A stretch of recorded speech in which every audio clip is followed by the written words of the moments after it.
Bonjour à tous, très content de vous retrouver aujourd'hui. Aujourd'hui, nouvelle vidéo sur Carlos Alcaraz et surtout sur sa série Netflix. Je vais vous donner mon analyse très personnelle sur le fond, sur la forme. Il y a beaucoup de choses à se dire, alors bouge pas, ça commence tout de suite.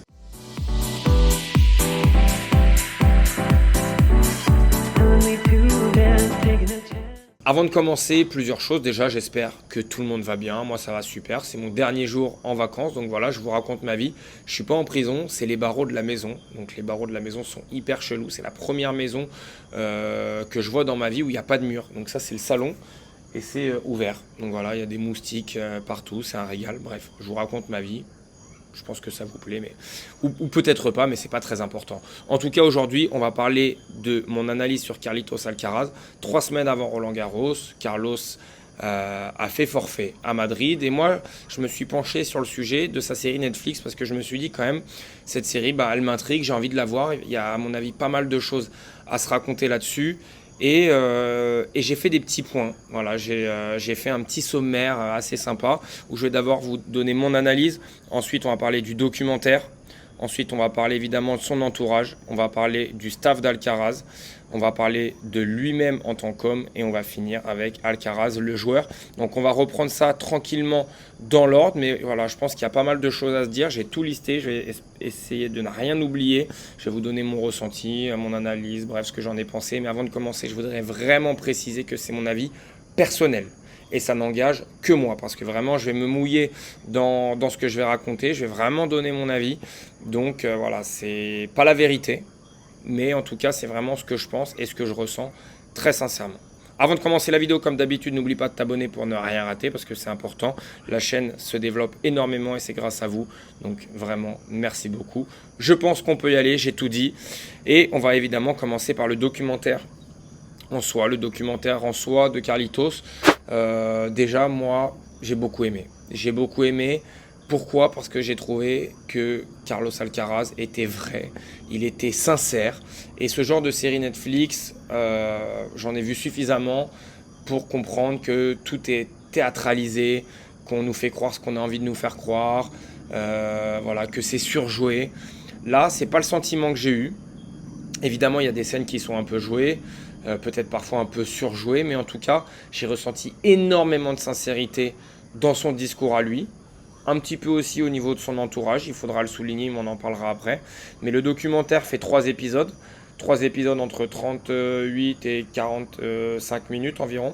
Donc il y en a pour, allez, un peu moins de 2 heures si on s'enquille les 3 épisodes. Franchement, ça se regarde facilement. Ce que j'ai beaucoup aimé aussi, c'est, contrairement par exemple à Breakpoint, si on doit comparer avec cette série-là, qui est aussi sur Netflix, c'est une série sur le tennis, c'est que Breakpoint, franchement, si vous suivez le tennis à l'année, vous n'allez pas apprendre grand-chose.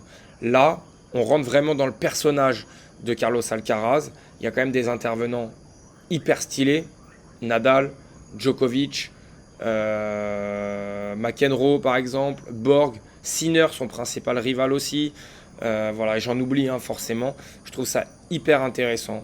Voilà, c'est pas que sur Alcaraz, il y a Alcaraz, mais il y a aussi les voix extérieures qui viennent parler de lui et de son processus, parce que le documentaire, il est tourné autour de, oui, Carlos Alcaraz le dit et il l'assume, il veut devenir le plus grand joueur de l'histoire de ce sport, pourquoi pas, mais il explique aussi toutes ses difficultés à assumer ses responsabilités.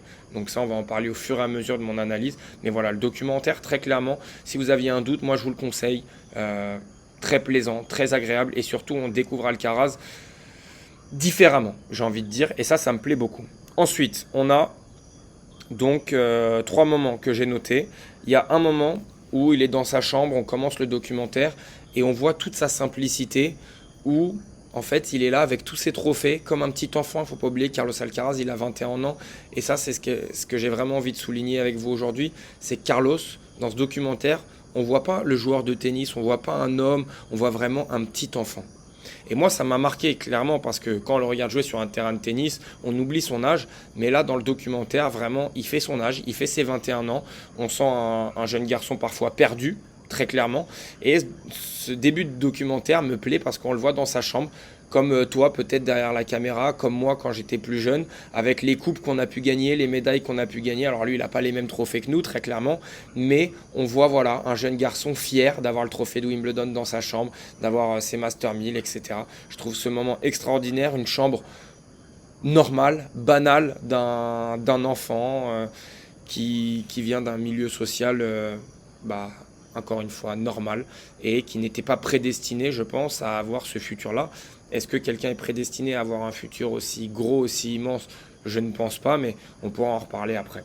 Il y a un deuxième moment aussi que j'ai adoré, c'est notamment dans le deuxième épisode où l'intitulé, et on en reparlera, se nomme « Je ne suis pas Rafa ». Il me semble que ça se dit, c'est écrit comme ça. Et on le voit en fait, il est là, il partage évidemment le double aux Jeux Olympiques avec Rafa, on l'a vu. Mais c'est lui qui est stressé très clairement. Et on le voit partager des moments d'intimité avec Nadal. Et il est... Alors que c'est lui qui a 4 grands chelems, c'est lui qui vient de gagner Roland-Garros, qui vient de gagner Wimbledon. Mais tout ça en fait, durant cette semaine-là, bah, tout ça disparaît. Parce que en fait... à ce moment-là, ce n'est plus son idole, mais c'est son partenaire. Et j'ai trouvé ce moment hyper touchant parce qu'on sent que Carlos Alcaraz, il donnerait tout pour être limite l'ami de Rafael Nadal. Il le dit lui-même dans le documentaire. Et en fait, c'est hyper touchant parce qu'on le voit vraiment de l'autre côté. On le voit comme si on était lui, entre guillemets. Et ça, c'est quelque chose qui m'a beaucoup plu, très clairement. Et le troisième moment que j'ai beaucoup aimé aussi, c'est où on trouve toute la simplicité d'Alcaraz. On connaît tous son talent extraordinaire. Aujourd'hui, c'est un petit peu lui, le nouveau visage du tennis. Et quand il voit Roger Federer à la Laver Cup, alors Alcaraz et Roger ne se sont jamais joués, se sont très peu croisés. Et ben à la Laver Cup, les deux se croisent. Et puis au moment où les deux se serrent la main, ensuite ils se parlent et Roger Federer s'en va. Et à ce moment-là, Carlos Alcaraz prend ses mains comme ça et se frotte la peau comme ça pour dire comme ça j'ai un petit peu de la magie de Roger Federer avant de rigoler aux éclats et de rire aux éclats. Donc j'ai trouvé vraiment ces séquences hyper humaines, hyper touchantes, hyper vraies, hyper sincères. À aucun moment Carlos Alcaraz ne se prend pour quelqu'un d'autre. C'est vraiment ce que j'ai envie de souligner dans ce documentaire. C'était assez vrai. Et moi j'ai trouvé ça assez puissant. Voilà, c'est mon avis personnel. On va maintenant parler de l'entourage de Carlos Alcaraz. Alors l'entourage, d'abord, on va parler de sa famille. Sur la photo, on voit son frère, on voit son père, on voit sa mère. Donc, encore une fois, ce n'est que mon avis. Je vais vous donner mon avis très personnel. Alcaraz, il le dit, il est très fusionnel. Il a besoin de voir sa famille. Il est très famille, il est très copain, très ami. Il a besoin de voir son entourage très souvent dans l'année. Et on sent que le discours de la maman, c'est vraiment le discours de la maman comme on l'imagine, qui, elle, veut le bonheur de son enfant. Peu importe que son enfant soit une superstar mondiale ou un joueur de tennis peu connu, peu importe. La notoriété d'Alcaraz n'entre en rien en compte dans son jugement. Elle, vraiment, elle l'écoute, elle va dans son sens à chaque fois. Et j'ai trouvé ça hyper beau, hyper fort. A contrario, eh ben, son père, en fait, le dit lui-même, c'est qu'il vit le rêve d'Alcaraz à travers son fils. Et ça, vous voyez très bien là où je veux en venir. Des parents comme ça, peut-être que vous, derrière la caméra aussi, vous le faites. Pour moi, c'est une erreur. Pour moi, c'est quelque chose qui n'est pas bon. On voit beaucoup aussi dans le foot le projet Mbappé. Parce que les parents avaient envie ou rêvent de ça, vont faire en sorte que leurs enfants puissent le faire à leur place.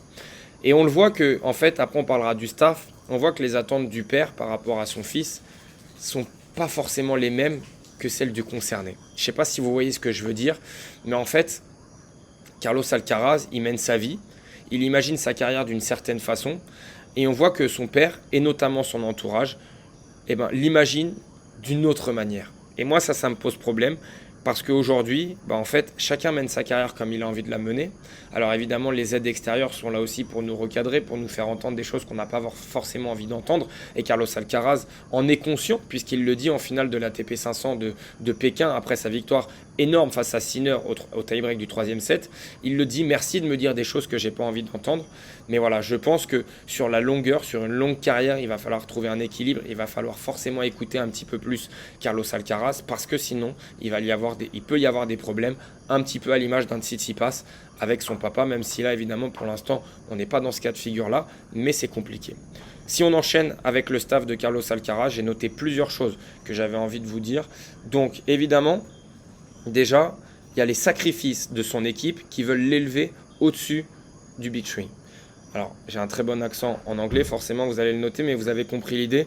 On l'entend et ils le disent plusieurs fois dans ce documentaire, que ce soit Ferrero, que ce soit Alberto Molina, son agent, ou même les médecins, etc.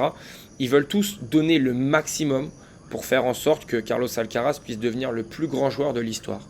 Sauf qu'en fait, il y a une contradiction là-dedans, c'est que lui, Carlos Alcaraz, le dit très clairement, oui, j'ai envie de devenir le plus grand joueur de l'histoire, très bien, mais pour l'instant, je ne suis pas prêt à faire les efforts et je ne sais pas comment y arriver.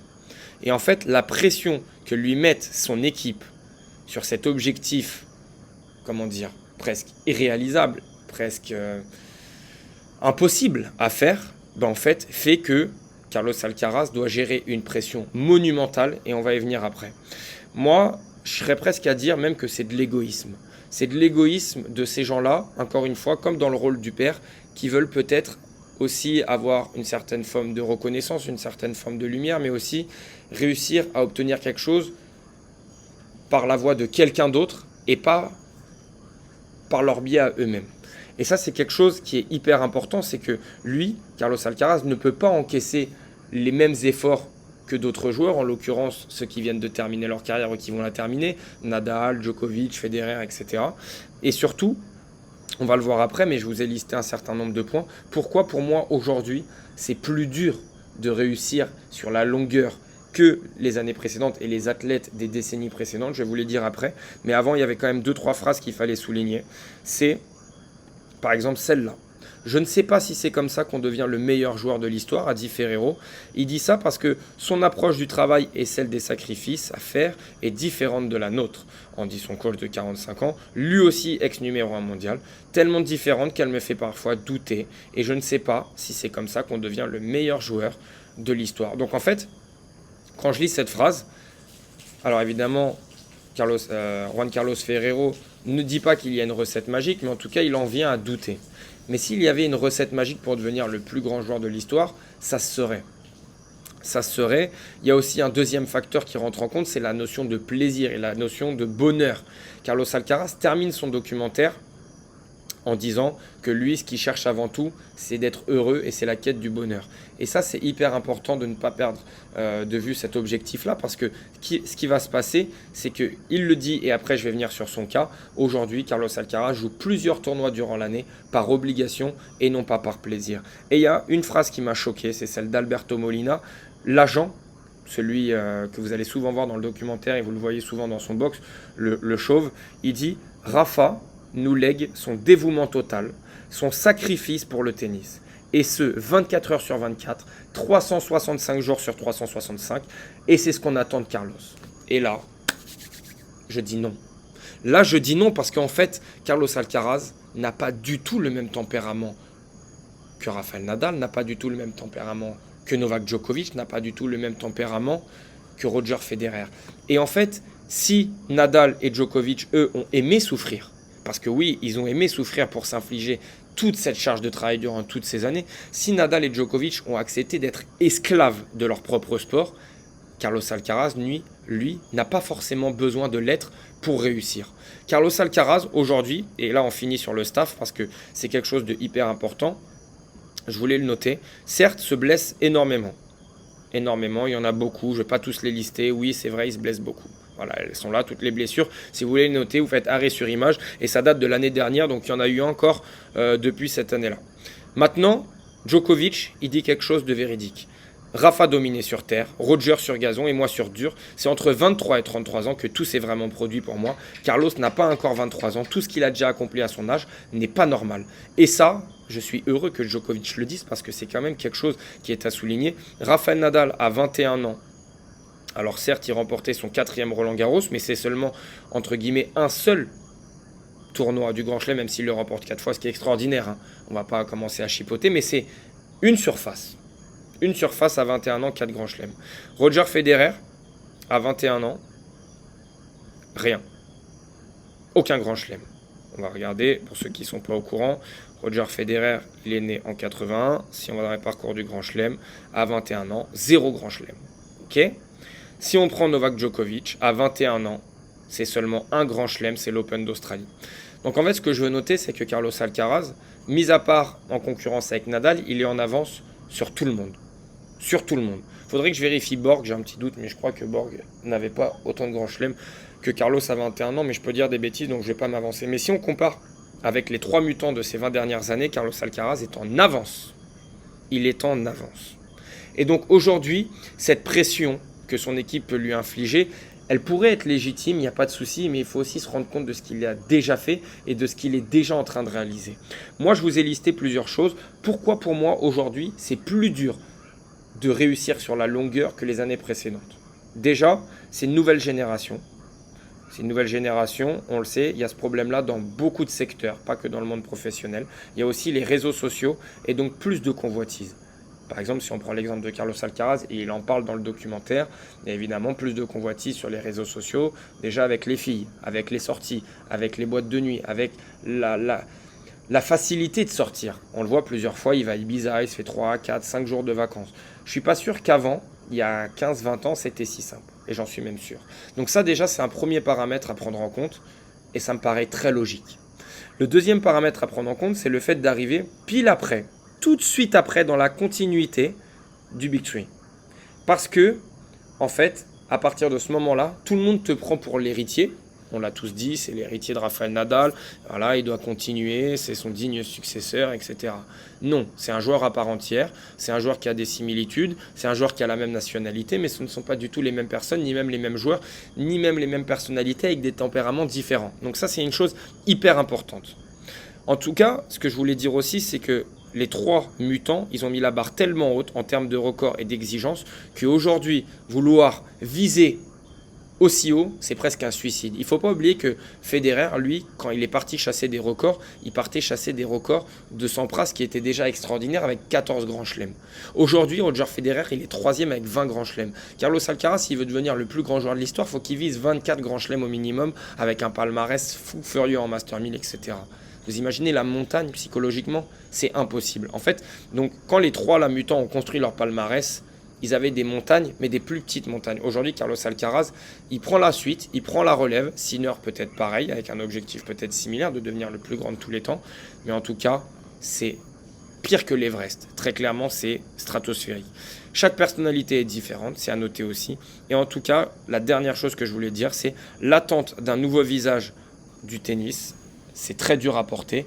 Et ça, c'est pas négligeable en fait. C'est quelque chose qui est hyper important. C'est qu'aujourd'hui, toutes les caméras sont braquées sur lui parce qu'il a un jeu divertissant, parce qu'il fait lever les foules, parce que c'est lui qui est, qui est le plus susceptible de plaire au grand public. C'est Carlos Alcaraz qui a un jeu exceptionnel, contrairement peut-être un petit peu moins fantasque du côté d'Yannick Sinner. Donc tout ça, c'est très dur, je pense, pour un garçon qui, aujourd'hui, lui, a certes de l'exigence, mais n'est pas prêt à faire énormément de sacrifices. Et c'est là qu'on va passer à l'avant-dernière case, Alcaraz, l'homme.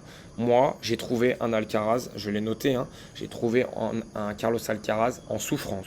Très clairement, dans le documentaire, un Alcaraz qui se livre énormément, très sensible, j'ai trouvé très simple, très authentique et très vrai.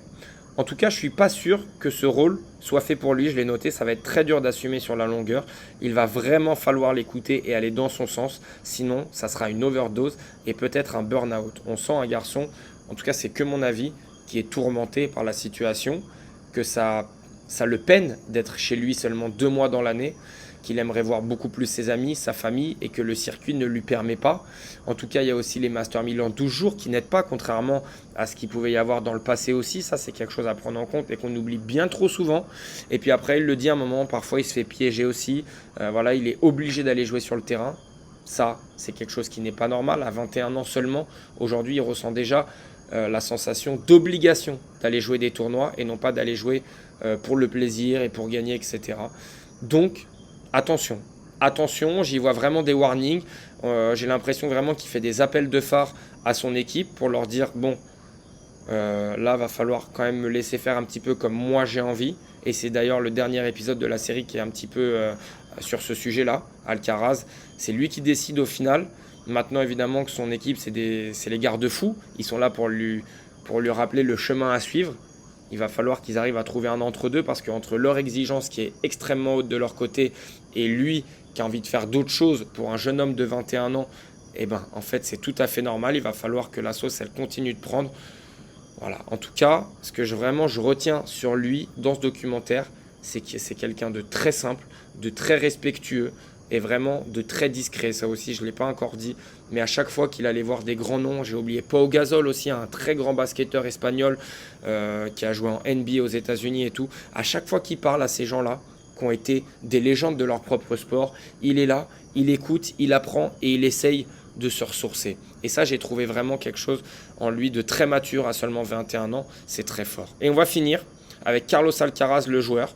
Parce que, en fait, le joueur, on le sait tous, mais voilà, j'ai listé, c'est quelqu'un de créatif, c'est quelqu'un d'inspirant et surtout de très inspiré sur le terrain. C'est quelqu'un qui prend énormément de plaisir quand il a envie de jouer et quand il se sent en forme, soutenu et surtout revigoré, j'ai envie de dire, parce que sinon, il ne prend aucun plaisir sur un terrain. Et c'est surtout un génie. Pour moi, c'est quelque chose, c'est là-dessus que j'ai envie de terminer, c'est qu'aujourd'hui, Carlos Alcaraz, c'est un génie du tennis, très clairement, mais un génie, mon avis, c'est qu'un génie, c'est toujours un petit peu tourmenté, et qu'aujourd'hui, dans sa tête, il y a beaucoup de choses qui doivent se passer. Je l'ai dit au début de cette vidéo, à mon avis, personne sur cette terre n'est prêt à devenir une superstar mondiale comme ça.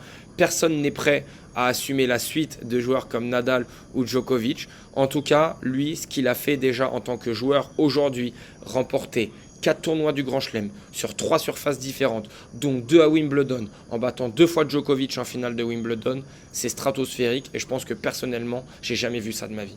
Je pense que clairement, c'est le meilleur début de carrière que j'ai vu et pourtant, il y a de la marge et pourtant, il y a beaucoup d'améliorations à faire sur plein de domaines. Il y a eu énormément de blessures. C'est dire le potentiel presque infini de ce joueur. Je sais que c'est clivant, je sais que ça divise. Beaucoup de doutes d'Alcaraz, très clairement beaucoup de doutes. Moi, je doute clairement de l'équilibre qu'il va falloir réussir à trouver sur la longueur pour espérer un jour peut-être réussir à battre tous ses records. Mais au final, comme il le dit à la fin, la quête du bonheur, est-ce qu'elle passe forcément par remporter 25-30 tournois du Grand Chelem? Moi, je me rappelle, et on va finir là-dessus, Nadal et Djokovic, quand ils ont remporté, et surtout Nadal et Federer, parce que Djokovic n'a pas fini, mais quand les deux ont fini leur carrière, ils ont dit que finalement 20, 21, 22 tournois du Grand Chelem, il n'y avait pas une si grande différence, ça ne changeait pas grand-chose. L'accomplissement de la carrière était déjà suffisant, la reconnaissance, et puis le plaisir que ça a été aussi de faire tout ce chemin. Donc Carlos Alcaraz va devoir continuer de bien s'entourer, continuer de beaucoup discuter et de trouver son équilibre à lui. Voilà mon avis pour ce documentaire et plus globalement sur l'homme, la personnalité, le joueur Carlos Alcaraz, parce que moi, à côté de ça, je suis complètement fan, très clairement, mais à côté, j'ai envie aussi d'avoir une analyse critique, très précise de ce que je ressens très personnellement. Voilà. J'espère que la vidéo vous a plu. Je vous encourage à regarder le documentaire si ce n'est pas déjà fait. Comme d'habitude, mettez votre meilleur pouce parce que ça m'aide énormément. Dites-moi en commentaire si vous avez vu le documentaire. Je commence à m'embrouiller un petit peu. Il n'y a même pas eu de pause. Il faut que j'aille boire de l'eau très clairement.